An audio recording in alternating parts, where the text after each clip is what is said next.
বয়সের ভারে কুঁজো হয়ে পড়েছে ফেনী জেলা ছাত্রদল।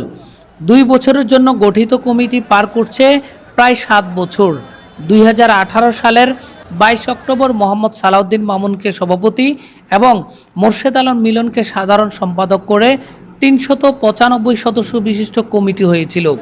বর্তমানে এই কমিটির অধিকাংশই নিয়মিত শিক্ষার্থী নন, কেউ প্রবাসী, ব্যবসায়ী আর ঠিকাদার। আবার কমিটির সদস্যদের অধিকাংশই বিবাহিত জীবনে পা রেখে কয়েক সন্তানের জনকও বনেছেন। পুরাতন কমিটির মেয়াদ আরও দীর্ঘস্থায়ী করতে নতুন কমিটি না দেওয়ারও অভিযোগ করছেন তৃণমূল কর্মীরা। তবে রাজনৈতিক হয়রানির ভয়ে ক্যামেরায় কথা বলতে রাজি হননি তারা। আর নতুন নেতৃত্ব পেতে কেন্দ্রে তোড়জোড় করছেন পদপ্রত্যাশীরা। আমি দীর্ঘ 17 বছরে পেশাজমের বিরুদ্ধে লড়াই করেছি। সুরেশ্বর সরকারের বিরুদ্ধে আন্দোলন করতে গিয়ে অজস্রবার কারাবরণ করেছি, 9 বার জেল খেটেছি, 31টা মামলার আসামি হয়েছি। আমি আশাবাদী দেশনায়ক তারেক রহমান যারা দীর্ঘ সময় ফেনী রাজপথে থেকে আন্দোলন সংগ্রাম করছে তাদেরকে মূল্যায়ন করবেন। কারণ আমি কেন্দ্রীয় ছাত্রদলের দৃষ্টি আকর্ষণ করে একটা কথা বলবো, অচিরেই ফেনী জেলা ছাত্রদলের নতুন নেতৃত্বের মাধ্যমে ফেনী জেলা ছাত্রদলকে সুসংগঠিত করবেন।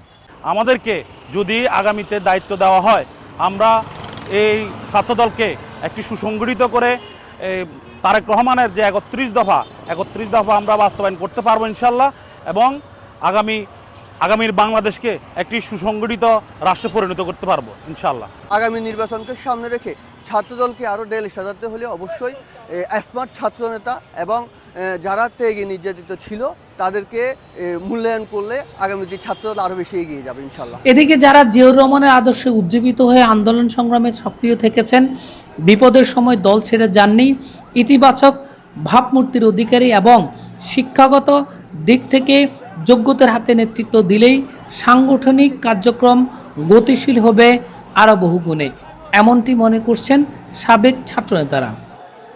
ছাত্র রাজনীতিতে যদি গতিশীল কমিটি না থাকে বা দীর্ঘদিন যদি ছাত্র রাজনীতিতে নতুন নেতৃত্ব না আসে, তাহলে এটার এফেক্ট কিন্তু ছাত্রদল পড়বে না, এটার এফেক্ট পড়বে যুবদল, বিএনপি, সবগুলোতেই। আজকে যেরকম আমরা ছাত্রদল করছি বলে এখনও বিএনপির দায়িত্বে এসেছি, ছাত্রদল করা লোকগুলোই তো যুবদলেও আসছে।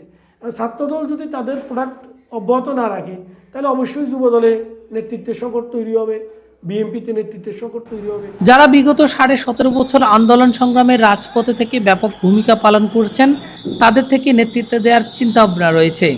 বিষয়টা বিচার বিশ্লেষণ করে অচিরেই একটি কমিটি ঘোষণা করা হবে বা জানান দলের এই শীর্ষ নেতা। অপরাপর ছাত্র সংগঠন আছে, তাদের তো কোনো অপিনিয়ন না, আমাদের তো গণতান্ত্রিক প্রক্রিয়া হয়। আমরা আমাদের সর্বশেষ যেহেতু যারা এখন কেন্দ্রীয় মানে পদপ্রার্থী রয়েছে তাদের অধিকাংশ কিন্তু দেখবেন যে অনেকগুলো মামলার আসামি, অনেক নির্যাতিত হয়েছে এবং সেই সংখ্যাটা আমাদের বিপুল সংখ্যক নেতাকর্মী রয়েছে। আমরা তাদের মধ্যে থেকে বাছাই করার চেষ্টা করছি। তো আমরা আশা করছি যে ফেনীর সহ আমাদের বেশ কয়েকটা রয়েছে যাদের যেখানে বিগত 15.5 বছর তারা ব্যাপক ভূমিকা পালন করেছে, তাদেরকে দিয়েই হয়তো আমার কমিটি করার চিন্তা ভাবনা রয়েছে। আমরা এই বিষয়টা বিশ্লেষণ করছি।